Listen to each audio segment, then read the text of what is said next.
Bismillahirrahmanirrahim. Bab ke-15 menerangkan tentang amar ma'ruf dan nahi mungkar. Di sini akan dijelaskan tentang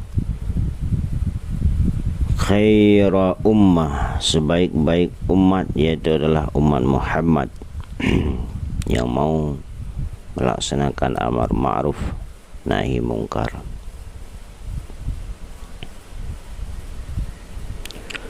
Bismillahirrahmanirrahim.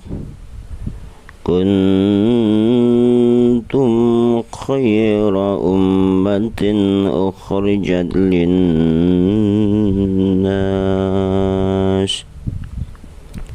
Kamu adalah umat yang terbaik yang dilahirkan untuk manusia.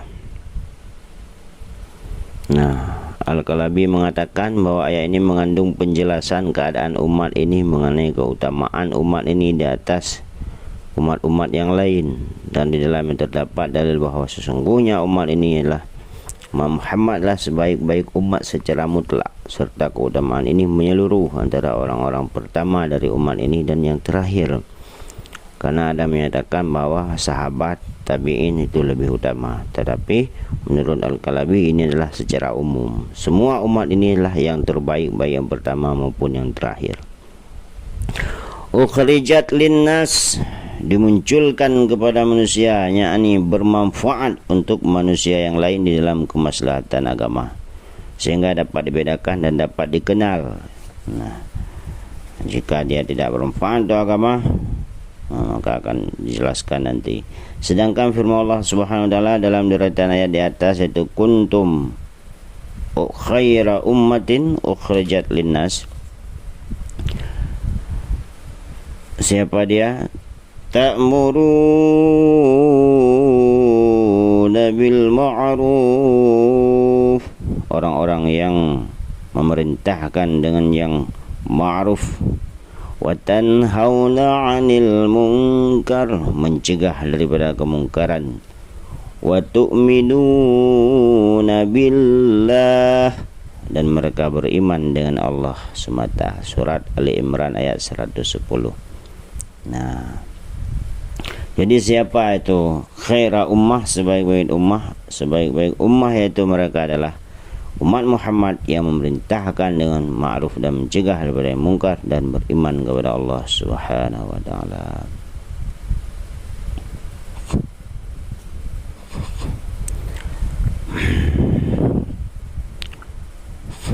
Yaitu sebagaimana sabda Rasulullah sallallahu alaihi wasallam, beliau berkata, yaitu sebaik-baik manusia adalah orang yang berguna bagi manusia yang lain. Khairun nas anfa'u linnas. Itu hadisnya kalau tidak salah. Dan sejahat-jahat manusia adalah manusia yang membahayakan manusia yang lain.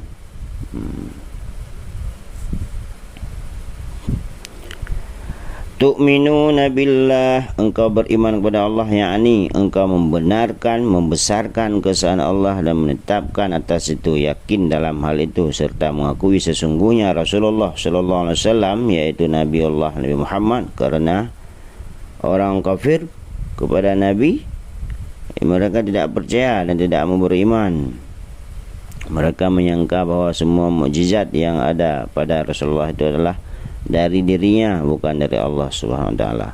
Bersabda Nabi Muhammad sallallahu alaihi wasallam, barang siapa yang melihat mungkar dari kamu, maka hendaklah dia merubahnya dengan tangannya. Kalau tidak kuasa, hendaklah dia merubah dengan lidahnya, dan kalau tidak kuasa juga hendaklah dia merubah dengan hatinya. Artinya lawan kemungkaran itu dengan kekuasaan, tangan-tangan, dan dengan hati. Hal itu adalah selemah-lemah iman, yaitu melawan kemungkaran dengan hati merupakan selemah-lemah iman, yakni paling lemah dari perbuatan orang ahli iman. Berkata sebagian ulama, merubah mungkar dengan tangan itu adalah dengan kekuasaan. Itu dipakai itu untuk penguasa-penguasa. Mereka punya kekuasaan, mereka mampu melakukan itu, tapi mereka diam, maka berdosalah mereka. Mencegah kemungkaran dengan lidah itu adalah seperti para ulama. para orang-orang alim, mereka menegur para mungkar. Dan orang-orang yang mencegah kemungkaran dengan hati, yaitu mereka yang tidak punya kekuatan, mereka yang tidak punya ilmu, akan tetapi mereka tahu bahwa itu adalah mungkar. Jadi mereka membenci kemungkaran tersebut.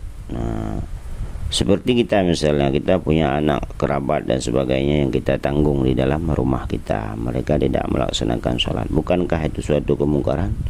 Lalu kenapa kita sebagai pemilik rumah atau kepala rumah tangga cuma diam saja, tidak mau merubah kemungkaran tersebut? Jadi kita tidak mau menyuruhnya untuk sholat. Jika dia tidak mau, padahal umur 7 tahun disuruh, umur 10 tahun harus dipukul, dan umur 15 tahun orang tersebut harus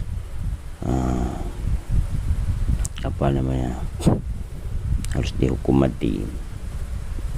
Jadi kenapa kita masih memberikan makanan, minuman, pakaian dan sebagainya, bahkan tempat kepada anak atau orang-orang yang kita tanggung dalam rumah kita, padahal mereka berbuat mungkar dengan tidak melaksanakan salat, tidak mau mengikuti pengajian, tidak mau membuat kebaikan, berpakaian dengan pakaian yang tidak sopan, akan tetapi kita cuma diam saja. Maka ketahuilah bahwa itu adalah dayus, dan dayus adalah orang yang membiarkan tanggungannya di dalam kemungkaran. Dan hari akhirat kelak, na'udzubillah, dayus itu akan ditempatkan bersama orang-orang kafir dalam neraka jahanam. Astaghfirullahaladzim, ya Allah. Berhati-hatilah saudaraku sekalian. Bismillahirrahmanirrahim. Wa ta'awanu 'alal birri wat taqwa wa la ta'awanu 'alal itsmi wal 'udwan. Tolong menolonglah kamu dalam kebajikan dan takwa, dan janganlah tolong menolong dalam berbuat dosa. Surah Al-Maidah ayat 2. Jika mereka telah berbuat dosa, tinggalkanlah, jangan lagi berkawan dengan mereka jika mereka tidak mau merubahnya. Nah, jika kawan kita sudah berumur 40 tahun tapi mereka belum melaksanakan salat, belum mau merubah diri, maka jauhi dia. Dikhawatirkan kamu akan terkena getahnya. Termasuk langkah tolong menolong itu adalah menganjurkan padanya, memudahkan jalan kebaikan baginya, dan menutup jalan beberapa kejahatan. Menurut mampu kita, itu adalah tolong menolong dalam kebaikan. Bersabda Nabi Muhammad SAW dalam hadis yang lain, barang siapa yang membentak pemilih bid'ah, kita tidak suka dengan bid'ah karena Rasulullah sangat benci dengan orang-orang yang melakukan bid'ah. Siapa yang mau membentak orang yang melakukan bid'ah, maka Allah akan memenuhi hatinya dengan aman dan keimanan. Dan barang siapa yang menjatuhkan orang-orang ahli bid'ah, maka Allah akan memberinya aman pada hari keterkejutan yang besar, yaitu hari kiamat. Dan barang siapa yang memerintahkan yang ma'ruf dan mencegah dari yang mungkar, maka dia adalah khalifah Allah di muka bumi. Khalifah kitab, yaitu khalifah Al-Quran, dan khalifah Rasulullah, khalifah firman Allah, dan khalifah utusan Allah. Dari Huzaifah radhiyallahu anhu, dia berkata,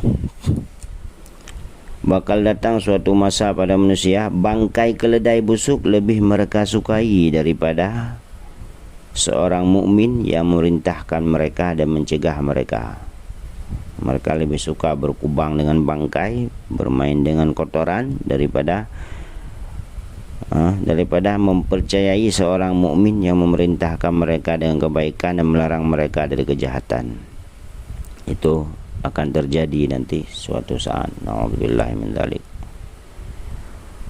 Musa berkata, ya Allah Tuhanku, apakah balasan orang yang memanggil saudaranya, memerintahnya dengan ma'ruf dan mencegahnya dari mungkar? Allah berfirman, balasannya adalah aku menulis untuknya dengan setiap kalimat sebagai ibadah setahun. Setiap kalimat sebagai ibadah setahun. Dan aku malu untuk menyiksanya daripada api neraka. Ya, Masya Allah. Maka kita harus selalu wa ta'awanu 'alal birri wat taqwa. Karena Allah malu menyiksa hambanya yang mau memerintahkan kepada kebaikan. Dalam hadis Qudusi Allah Subhanahu wa taala berfirman, "Hai cucu Adam, janganlah engkau menjadi orang yang selalu menangguhkan taubat. Nanti setelah saya menikah, nanti setelah saya punya anak, nanti setelah saya punya cucu, nanti ketika saya berumur 60 tahun." Akhirnya dalam menanti-nanti tersebut datanglah ajal.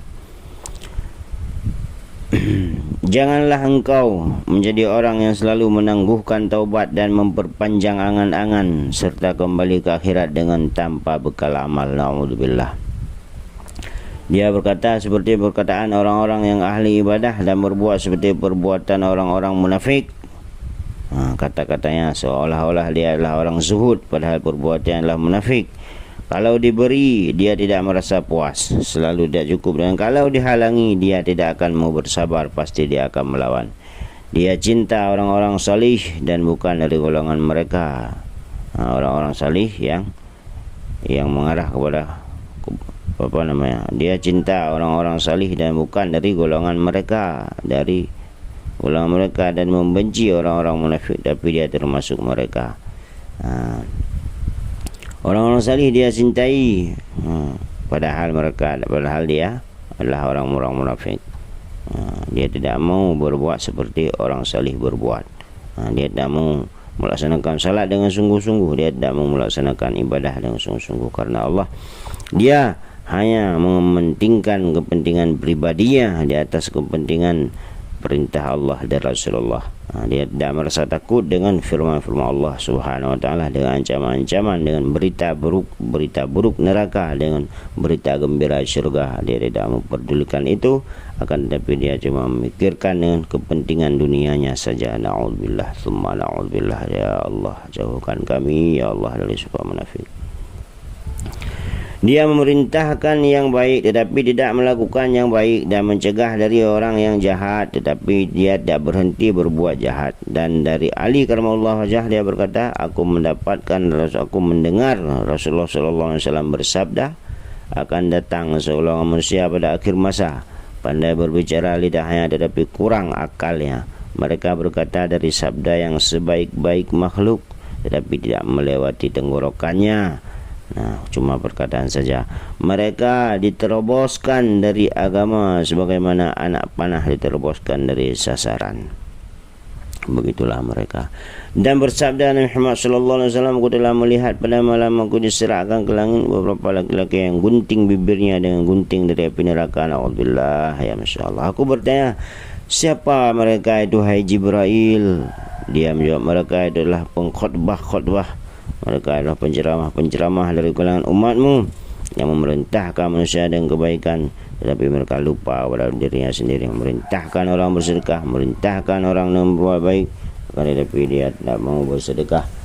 Dia cuma mementingkan kepentingannya, mengambil kesempatan dalam taat, mengambil kesempatan dalam kesempitan, dan sebagainya. Na'udzubillah. Semoga saudara-saudara kita yang telah melakukan hal yang demikian, pimpinan-pimpinan, orang-orang yang telah kita muliakan, semoga mereka diberi petunjuk oleh Allah Subhanahu wa taala. Amin ya Allah. Tunjukilah kami semua ya Allah kepada kebenaran. Terkadang kami lupa ya Allah, kami berfikir kami telah di jalan yang lurus, padahal kami telah diperdaya oleh syaitan. Astaghfirullahaladzim. A'udzu billahi minasyaitonir rajim. Bismillah, tawakkaltu 'ala Allah, la haula wala quwwata illa billahil aliyyil azim. Bismillahirrahmanirrahim. A'udzu bi'izzatihi wa qudratihi min syarri ma wujida wa hadir. Atamuruna an-nasa bil birri wa tansawna anfusakum wa antum tatluna al-kitaba afala ta'qilun. Surah Al-Baqarah ayat 44. Mengapa engkau suruh manusia dengan kebaikan sedang engkau melupakan dirimu sendiri, padahal engkau membaca Al-Quran? Maka tidakkah engkau berfikir? Afala taqilun, apakah engkau tidak berotak? yaitu engkau membaca kitab Allah tapi tidak mengamalkan apa yang ada dalam Al-Quran. Jadi mereka memerintahkan sedekah, tidak mau bersedekah. Untuk itu wajiblah bagi orang-orang mukmin memerintahkan manusia dengan kebaikan dan tidak melupakan dirinya sendiri. Wal mu'minuna wal mu'minatu ba'duhum awliya'u ba'din ya'muruna bil ma'rufi wa yanhauna 'anil munkari wa yuqimuna as-salah. Surah At-Taubah ayat 71 menyatakan di situ bahwa ada orang-orang yang beriman, laki-laki dan perempuan, sebagian mereka adalah menjadi pelindung bagi sebagian yang lain. Mereka menyuruh mengerjakan yang ma'ruf, mencegah dari yang mungkar, dan mendirikan solat. Kita sama muslim adalah seperti badan yang satu, kal jasadil wahid, pelindung bagi sesama. Jika ada yang berbuat mungkar, tegur. Jika ada yang salah jalan, tarik kembali ke jalan yang benar. Allah telah menerangkan sifat-sifat orang mukmin. Sesungguhnya mereka selalu memerintahkan yang ma'ruf. Lalu orang yang meninggalkan amar ma'ruf itu adalah keluar dari orang-orang mukmin yang diterangkan sifat-sifatnya dalam ayat ini. Na'udzubillah. Mereka tidak dianggap mukmin jika tidak memerintahkan dengan yang ma'ruf kepada saudara-saudaranya. Dan Allah benar-benar telah mengecam beberapa kelompok manusia yang meninggalkan amar ma'ruf itu. Allah berfirman, kanu la yatanahawna an munkarim fa'aluh. Mereka satu dengan yang lain selalu tidak melarang tindakan mungkar yang mereka perbuat. Mereka tidak saling melarang, tidak saling berbantah-bantahan dalam kemungkaran, akan tetapi selalu menyatu dalam berbuat mungkar. Itu bukanlah orang mukmin. Labi'sa ma kanu yaf'alun. Sesungguhnya amat buruklah apa yang selalu mereka perbuat itu. Al-Maidah ayat 79.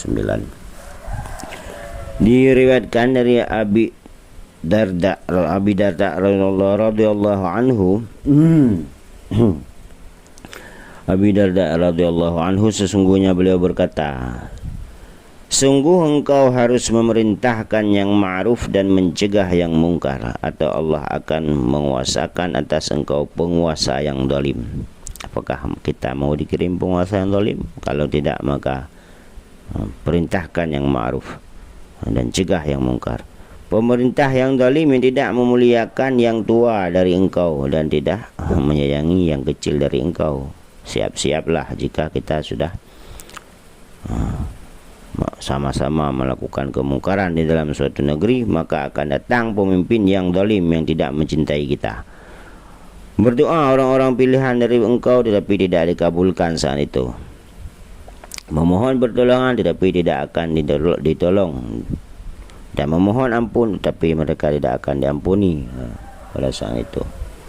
Dari Aisyah radhiyallahu anha, beliau berkata, bersabda Rasulullah sallallahu alaihi wasallam, Allah telah menyiksa penghuni sebuah desa yang di dalamnya terdapat 18 orang. 18 orang. Amal perbuatan mereka adalah amal perbuatan para nabi. Mereka bertanya, bagaimana itu terjadi ya Rasulullah? Beliau bersabda, mereka tidak membenci karena Allah. Amal mereka memang seperti amal Nabi, tetapi mereka tidak membenci karena Allah, tidak memerintahkan yang ma'ruf dan tidak mencegah dari yang mungkar. Abu Dzar Al-Ghifari berkata Abu Bakar As-Siddiq, berkata Abu Dzar bahwa berkata Abu Bakar As-Siddiq, apa yang beliau katakan, ya Rasulullah, adakah jihad selain berperang menghadapi orang-orang musyrik? Rasul bersabda, ya ada wahai Abu Bakar. Sesungguhnya Allah subhanahu wa ta'ala memiliki orang-orang berjihad di bumi yang lebih utama daripada syuhada, hidup, diberi rezeki dan berjalan di muka bumi, serta Allah membanggakan mereka di hadapan malaikat-malaikat langit, dan surga telah berhias diri untuk mereka sebagaimana Ummu Salamah telah berhias diri untuk Rasulullah sallallahu alaihi wasallam. Berkata Abu Bakar radhiyallahu anhu, ya Rasulullah, siapakah mereka itu? Rasul bersabda, yaitu orang-orang yang memerintahkan yang ma'ruf, mencegah yang mungkar, cinta yang dalam karena Allah dan benci pula karena Allah semata. Mereka mencintai dan membenci cuma karena Allah, bukan karena yang lain. Kemudian beliau bersabda, demi Tuhan yang jiwaku berada di tangannya, sesungguhnya seorang hamba akan berada di dalam kamar di atas beberapa kamar yang lebih tinggi dari kamar-kamar syuhada. Pada setiap kamar dari kamar-kamar itu terdapat 300 pintu. Ada yang mutiara yakut, ada yang zamrud hijau, serta pada setiap pintu terdapat nur. Sesungguhnya seorang laki-laki dari mereka akan mengawini 300.000 bidadari yang menundukkan pandangannya lagi bermata jeli. Setiap dia menoleh kepada seorang dari mereka dan memandangnya, bidadari itu berkata padanya, adakah engkau masih ingat pada hari ini dan pada hari itu engkau memerintahkan yang ma'ruf di dalam dunia dan mencegah daripada yang mungkar? Dan setiap dia menoleh kepada seorang dari mereka, tentu bidadari itu akan mengatakan kedudukannya dalam amar ma'ruf dan nahi mungkar. Bidadari tersebut, istri-istrinya itu sangat mencintainya nanti dalam surga, karena dia sewaktu di dalam dunia bersungguh-sungguh cinta karena Allah dan marah karena Allah, mereka mencegah kemungkaran dengan kekuatan, dengan lidah dan dengan hatinya.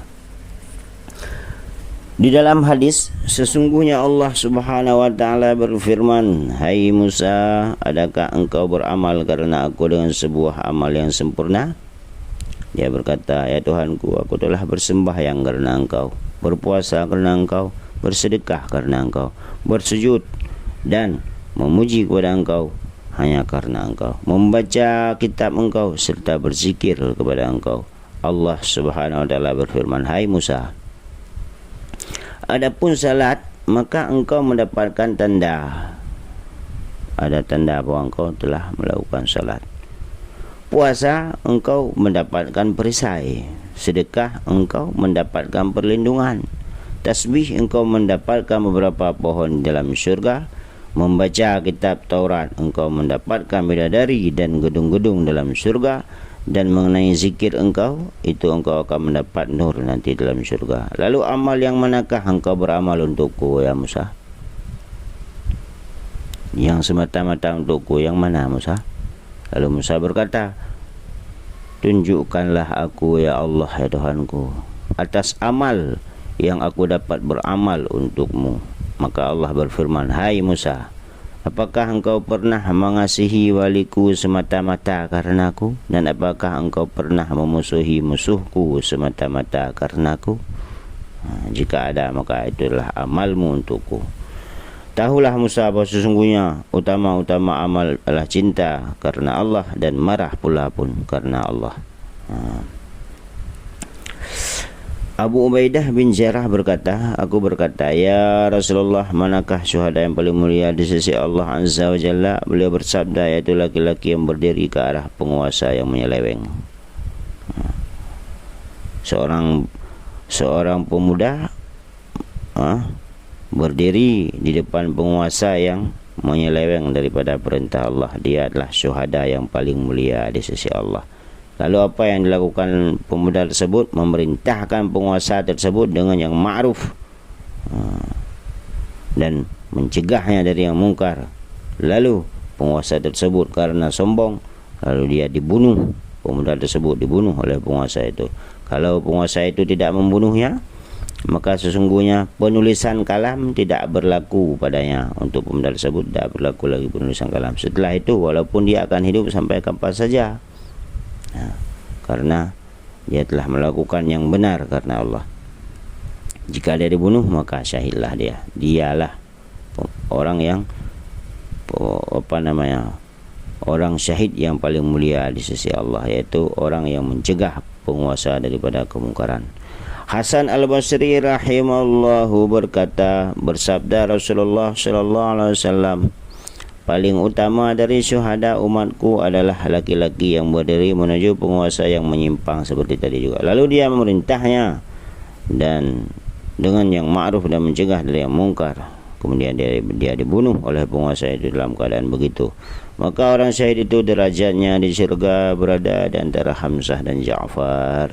Ya, Masya Allah, Hamzah, Ja'far itu adalah orang yang membela Rasulullah dalam peperangan dan beliau berdua syahid. Para malaikat mengambil ruhnya, para ribuan malaikat mengantar jenazahnya, ribuan malaikat mengangkat ruhnya ke langit. Tapi orang yang mau memerintahkan amar ma'ruf nahi mungkar depan penguasa dengan keberanian, dengan semata-mata karena Allah, karena dia membenci penguasa tersebut karena Allah, maka dalam surga dia berada di antara Hamzah dan Ja'far. Allah Subhanahu wa taala menurunkan wahyu kepada Yusha' bin Nun alaihissalam.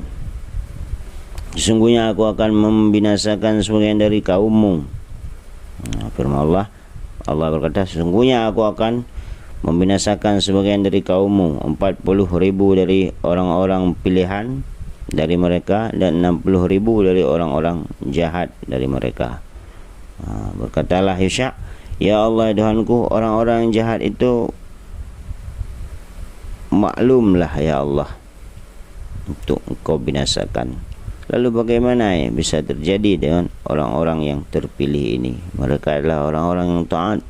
Lalu Allah berfirman, sesungguhnya mereka tidak mau marah karena kemurkaanku, bahkan mereka ikut makan bersama orang-orang yang jahat itu dan ikut minum bersama mereka, ikut tertawa bersama mereka dalam dunia. Maka Allah akan membinasakan mereka semua. Jadi jangan heran kenapa selalu bala turun dan jatuh bala juga kepada orang-orang yang taat. Tertindas orang-orang yang taat dengan hancurnya gunung, dengan terjadinya tsunami dan lain sebagainya. Itu semua disebabkan mereka diam, mereka tidak mau menegah kemungkaran, mereka takut karena manusia, dan mereka juga cinta bukan karena Allah. Na'udzubillahi min dzalik. Dari Anas radhiyallahu anhu, dia berkata, kami pernah bertanya kepada Rasulullah, ya Rasulullah, adakah kami tidak memerintah yang ma'ruf? Apakah kami terlihat orang yang tidak memerintah yang ma'ruf, sehingga padahal kami telah mengamalkan seluruh perintah itu, seluruh yang ma'ruf itu telah kami laksanakan ya Rasulullah. Dan apakah kami tidak pernah mencegah yang mungkar, padahal kami selalu menjauhi kemungkaran itu seluruhnya ya Rasulullah, kami tidak pernah melakukan kemungkaran lagi. Lalu Rasulullah SAW bersabda, tidak, tetapi perintahkanlah ma'ruf walaupun engkau belum mengamalkan ma'ruf itu seluruhnya, dan cegahlah dari mungkar walaupun engkau belum menjauhi mungkar itu seluruhnya. Nah, sementara ulama salaf memberi wasiat anak-anaknya, dia berkata, apabila seorang dari kamu memerintah ma'ruf, maka hendaklah dia menempatkan dirinya pada kesabaran, dan hendaklah berpegang dengan pahala dari Allah, karena barang siapa yang berpegang dengan pahala dari Allah, dia tidak akan menemukan sentuhan bahaya. Jadi kalau kita ingin melaksanakan yang ma'ruf, mencegah yang mungkar, harus dengan kesabaran, dengan akhlak yang mulia. Wallahu a'lam bishawab.